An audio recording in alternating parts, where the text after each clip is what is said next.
Neurobiología de las conductas motivadas. La palabra motivación tiene su origen en el latín motivus, que significa causa del movimiento, y actualmente se entiende como un estado interno que activa, mantiene y dirige una conducta en un individuo. En psicología existen diferentes teorías que explican los procesos de la motivación. Aquí estaremos revisando la teoría de Eric Kandel, Premio Nobel 2000 en Medicina. Kandel separó los estímulos motivantes en dos tipos. Por un lado, tenemos los estímulos instintivos y fuerzas reguladoras fisiológicas, es decir, todos aquellos procesos orgánicos que entran en juego cuando cambian los estados fisiológicos, como pueden ser el hambre, la sed o la regulación de la temperatura. Y por otro lado, están las aspiraciones personales y sociales, también conocidas como variables psicológicas en otros modelos. Estas se tratan de todos aquellos estímulos motivantes que no provienen de las necesidades fisiológicas. Otro concepto importante es el impulso, que se define como una intensa motivación interna que provoca incomodidad. El impulso se divide en dos tipos, impulsos primarios y secundarios. Los impulsos primarios son aquellos que derivan de las necesidades básicas, como puede ser la sensación de cansancio o sueño cuando necesitamos descansar. Mientras que los impulsos secundarios son aquellos que provienen de los impulsos primarios, pero tienen influencias culturales y sociales, como puede ser el antojo de té o jugo en lugar de agua. Por otro lado, están los reforzadores, que se define como todos aquellos estímulos que aumentan las posibilidades de recibir una recompensa. Estos reforzadores también se dividen en primarios y secundarios, siendo los reforzadores primarios aquellos que reducen los impulsos primarios, como el comer cuando tenemos hambre, mientras que los reforzadores secundarios son aquellos que no tienen un valor en un principio hasta que los asociamos con un reforzador primario. Algunos ejemplos de reforzadores secundarios son el dinero o la aceptación social. Existen ciertos estímulos conocidos como recompensas que activan las neuronas que generan dopamina en el área ventral tegmental. Se piensa que el sistema dopaminérgico controla los sistemas biológicos y la motivación. Asimismo, experimentos más recientes han apoyado la idea de que la dopamina no solamente se activa cuando se recibe una recompensa, sino también es capaz de predecir cuándo se va a recibir. Esto es importante en el proceso de las adicciones que veremos más adelante. Sistemas hormonales y conducta. Comencemos con saber cómo es el sistema endocrino. Este tipo de sistema es el único del cuerpo humano que no tiene una continuidad anatómica, el cual no tiene conductos de salida, por lo que los productos que fabrican se vacían directamente al torrente sanguíneo para ser distribuidos por el cuerpo.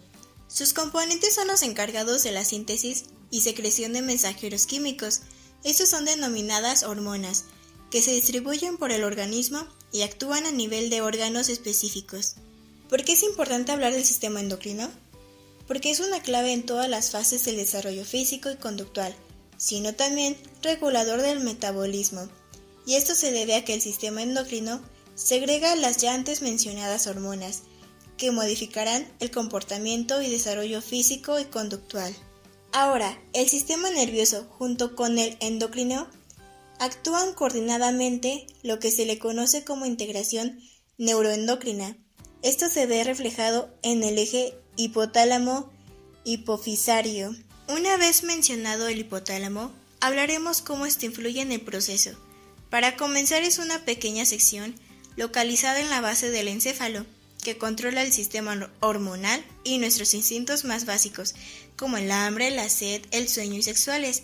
Constituye el mecanismo que integra y coordina la actividad endocrina y la actividad nerviosa autónoma y las respuestas conductuales. Esto a su vez libera hormonas como corticotropina, tirotropía, gonadotrópica, la hormona de crecimiento y el estimulante de melanocitos.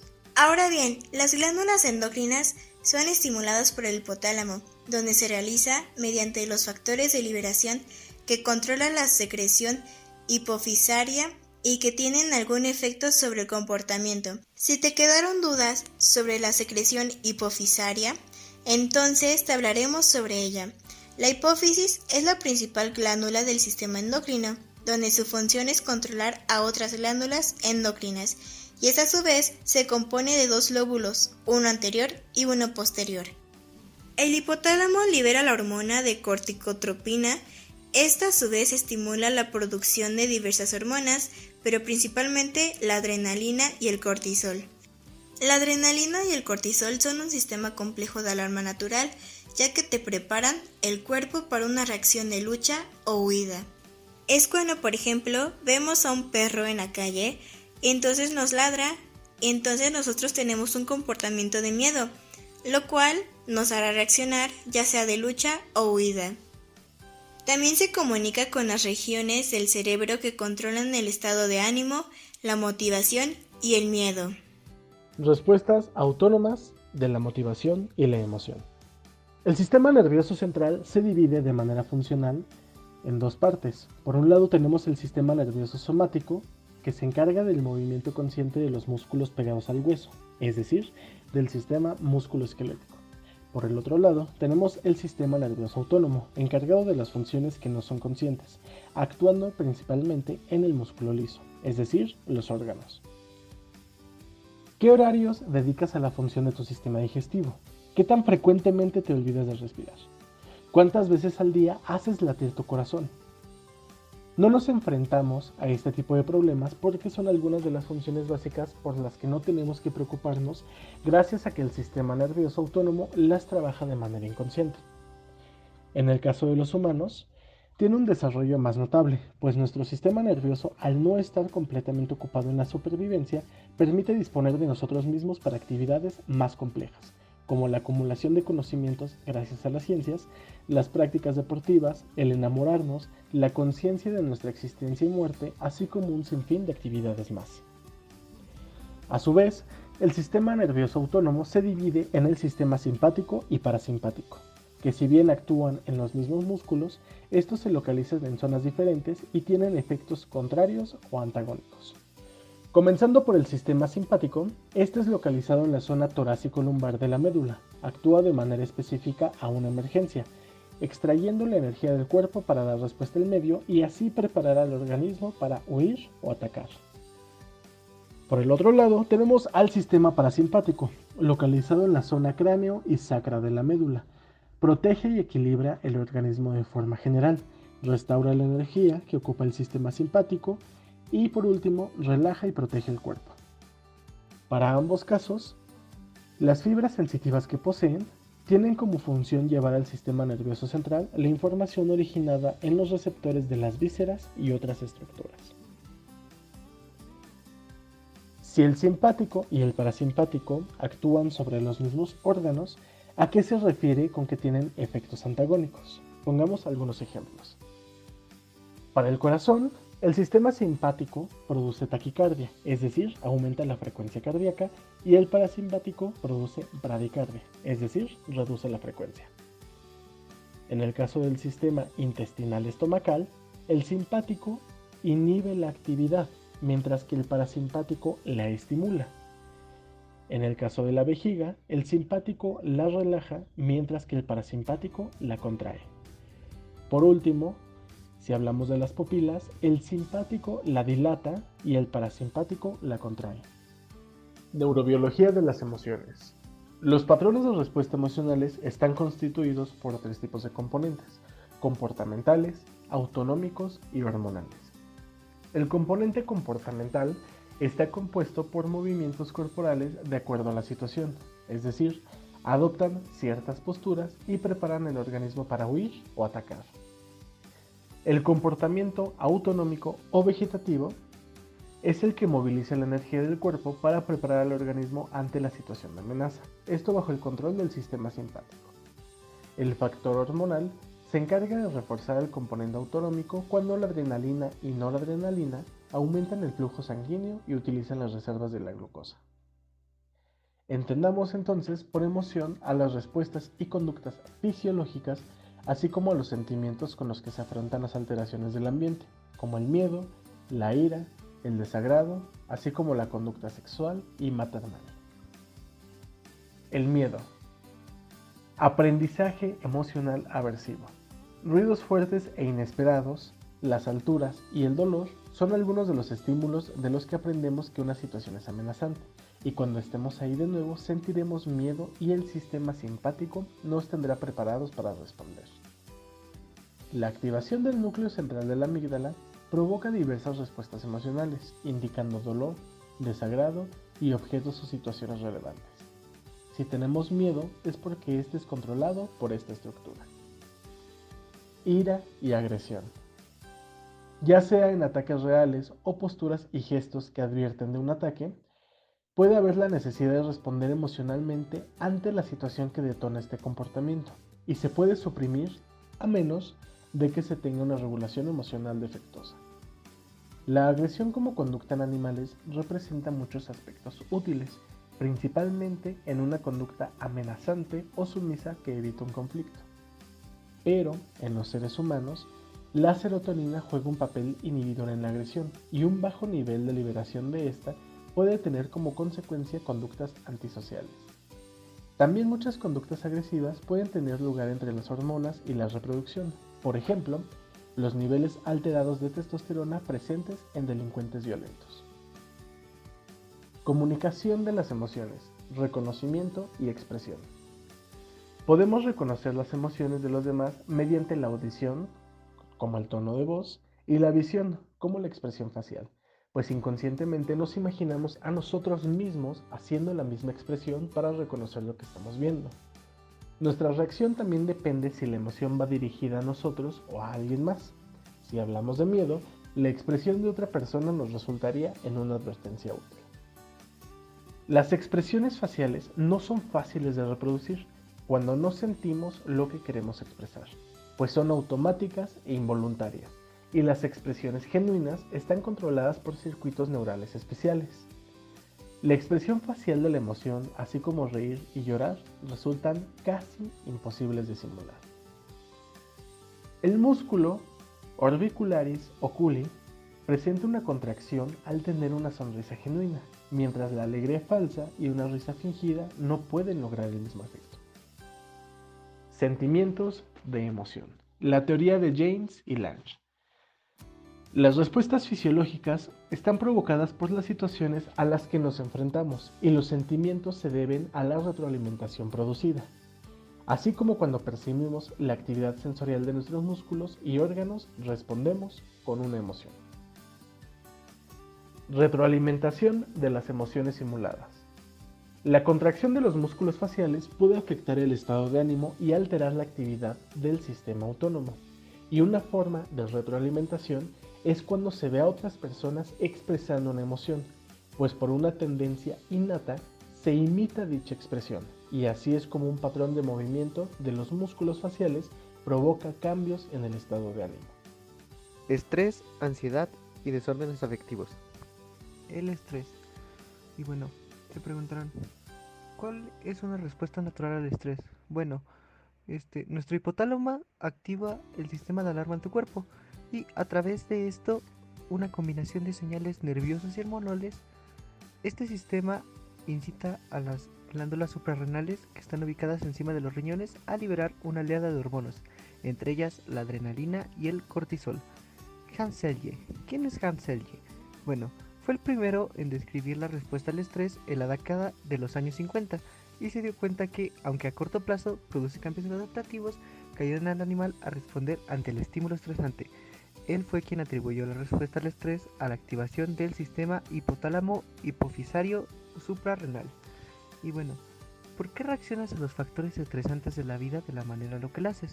Bueno, Tu reacción a un acontecimiento potencialmente estresante es diferente de la de cualquier otra persona. La forma en que reaccionas a los factores estresantes de tu vida se ve afectada por factores tales como la genética y tu experiencia de vida. Y bueno, ¿qué tiene que ver el estrés y el sistema inmune? Bueno, los sistemas nerviosos, endocrino e inmune interactúan como una red y tienen receptores en células críticas que pueden recibir información por medio de moléculas mensajeras, tales como son las hormonas, los neurotransmisores y las citoquinas. Ah, y bueno, se preguntarán qué pasa cuando tienen una exposición prolongada al estrés.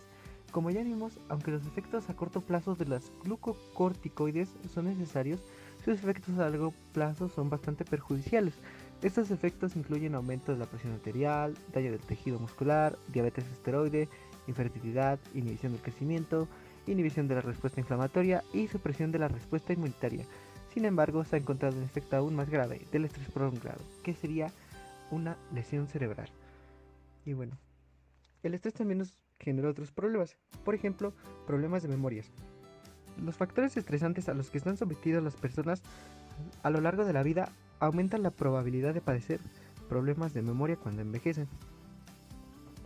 Trastorno de estrés postraumático. El trastorno por estrés postraumático, también conocido por las siglas TEPT, es causado por las secuelas vivir acontecimientos trágicos y traumáticos, como los que se producen durante una guerra o desastres naturales. Y bueno, se preguntarán cómo vive una persona con TPT. Experimenta recuerdos recurrentes e involuntarios del episodio traumático y pesadillas vinculadas al episodio. Estos sueños y recuerdos pueden hacer que la persona evite pensar en el suceso traumático, lo que a menudo desemboca en disminución de su interés por las actividades sociales, sentimientos de desapego de los demás, supresión de sentimientos afectivos y sensación de un futuro desolador. Ahora les explicaré el tema de la ansiedad. ¿Cuáles son los trastornos de ansiedad y por qué se definen? Bueno, se definen por temor y ansiedad infundados y desequilibrados. Son los cuatro psiquiátricos más frecuentes y además contribuyen a la aparición de trastornos depresivos y por abuso de sustancias. Los principales trastornos de ansiedad son trastorno de pánico, trastorno de ansiedad generalizada y trastorno de ansiedad social, que serán mencionados a continuación. Bueno, el trastorno de pánico. En este trastorno se sufren crisis con periodos de terror agudo, que son inesperadas y recurrentes. Las crisis de pánico incluyen muchos síntomas físicos como dificultad para respirar, palpitaciones, sudor frío, irregularidad de la frecuencia cardíaca, temblores, dolor de tórax, náuseas, mareo y debilidad. La persona también puede experimentar una sensación de irrealidad, miedo a volverse loco o a morir. Y se preguntarán, ¿cómo es una crisis de este tipo? Bueno, estas crisis llegan a durar desde unos pocos segundos a unas cuantas horas y pueden ir seguidas de un periodo de preocupación por la aparición de nuevas crisis o sus consecuencias. La víctima de una crisis de pánico suele tener la sensación de que está muriendo y a menudo acude al servicio de urgencias de un hospital después de las crisis. Muchas personas con este trastorno tienen miedo de volver a sufrir otra crisis de pánico. Esto suele desembocar en otro trastorno de ansiedad, la agorafobia. Trastorno de ansiedad social. Este consiste en miedo persistente y excesivo de ser observado por otros. Por ejemplo, mantener una conversación, reunirse con personas extrañas o platicar con alguien, lo que lleva a evitar situaciones sociales en las cuales la persona ha de actuar en público. Si la situación es inevitable, la persona experimenta gran ansiedad y malestar. Trastorno de ansiedad generalizada. Se caracteriza por ansiedad y preocupación excesivas, persistentes y que las personas tienen dificultades para controlar. Se experimenta la sensación de que va a ocurrir un desastre inminente y hay un estado de alerta continuo ante el peligro. Y bueno, los síntomas de la ansiedad son inquietud o sensación de estar atrapado con los nervios de punta, fatiga, dificultad para concentrarse, irritabilidad, tensión muscular y dificultad para dormir. Estos síntomas deben ser lo suficientemente graves para alterar la vida del paciente y deben estar presentes la mayoría de los días durante un mínimo de 6 meses. Y bueno, ya para terminar con mi tema, hablaremos sobre qué son los desórdenes afectivos. Bueno, si tienes un desorden afectivo de ánimo, tu estado emocional o de ánimo general está distorsionado o no se condice con tus circunstancias e interfiere en tu capacidad para funcionar, puedes estar extremadamente triste, vacío o irritable, o puedes tener periodos de depresión alternados con excesiva felicidad. Los trastornos de ansiedad también pueden afectar tu estado de ánimo y suelen ocurrir junto con la depresión. Los trastornos del estado de ánimo pueden aumentar el riesgo de cometer suicidio. Y bueno, hablaremos sobre algunos trastornos. Bueno, el trastorno depresivo mayor. Este se basa en periodos prolongados y persistentes de tristeza extrema. Trastorno bipolar, también denominado depresión maníaca o trastorno afectivo bipolar. Se trata de una depresión que alterna entre momentos de depresión y manía. Trastorno afectivo estacional, forma de depresión que muy a menudo está relacionada con tener menos horas de luz solar en las latitudes que se encuentran más al norte y más al sur, desde fines de otoño hasta principios de primavera. Trastorno ciclotímico, trastorno que provoca altibajos emocionales, algo menos extremos que en el trastorno bipolar. Trastorno disfórico premenstrual. Estos son cambios en el estado de ánimo e irritabilidad que se producen durante la fase premenstrual del ciclo de la mujer y desaparecen con el comienzo de la menstruación. Trastorno depresivo persistente o distimia. Forma de depresión a largo plazo, o sea, que es crónica. Trastorno de desregulación disruptiva del estado de ánimo. Trastorno de irritabilidad crónica grave y persistente en los niños que a menudo comprende berrinches frecuentes que no son coherentes con la edad de desarrollo del niño. Depresión relacionada con una enfermedad física. Estado de ánimo deprimido persistente y pérdida significativa del placer en todas las actividades o en gran parte de estas, que tiene relación directa con los efectos físicos de otra enfermedad. Y ya para terminar, depresión inducida por el consumo de drogas o medicamentos. Síntomas de la depresión que se presenta durante el consumo de sustancias o poco después de de la abstinencia o después de la exposición a un medicamento. Y bueno, esta fue la explicación del tema estrés, ansiedad y desórdenes afectivos.